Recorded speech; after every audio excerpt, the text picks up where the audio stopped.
અનંત રાધિકાના pre વેડિંગનો છેલ્લો દિવસ cruise આજે પોર્ટોફિનો પહોંચશે। સાંજે માત્ર અંબાણીના મહેમાનો જ શહેરમાં ફરશે। સારા કાનમાં લંચ કરતા જોવા મળી।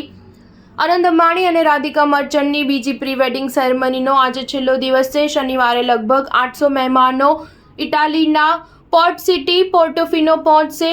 લા ડોલ્સ વિટા નામનો કાર્યક્રમ અહીં સાંજે 5 વાગ્યાથી 10:30 વાગ્યા સુધી આયોજિત કરવામાં આવશે। લા ડોલ્સ વિટા એ ઇટાલિયન શબ્દ છે જેનો હિન્દીમાં અર્થ થાય છે પ્યારી જિંદગી।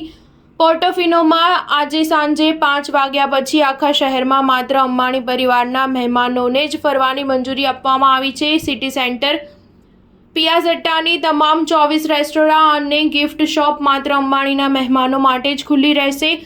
પોર્ટોફિનો શહેરના મેયર માતેઓ વિકાચાવાએ કહ્યું કે મહેમાનોને ખાસ હેન્ડબેગ આપવામાં આવશે, તેના દ્વારા જ તેમને શહેરમાં પ્રવેશ મળશે। જ્યારે દુકાન અને રેસ્ટોરાંના માલિકો માટે અલગ બેન્ડ ઇસ્યુ કરવામાં આવ્યા છે। આ ઇવેન્ટ પછી તમામ મહેમાનો ફ્લાઇટ દ્વારા પોતપોતાના શહેર જવા માટે રવાના થશે। પ્રખ્યાત ઇટાલિયન ગાયક એન્ડ્રિયા બોસેલી અને વાયોલિન વાદક અનાસ્તાસિયા પેટિશેક પણ શનિવારે પોર્ટોફિનોમાં પરફોર્મ કરશે। સ્થાનિક લોકોને આ કાર્યક્રમમાં ભાગ લેવાની મંજૂરી આપવામાં આવશે નહીં। જોકે સ્થાનિક લોકો રજૂઆતો સાંભળી શકે તે માટે મોટા સ્પીકર લગાવવામાં આવશે। સ્ટાર ન્યૂઝ 7 હંમેશા સચ્ચાઈની સાથે।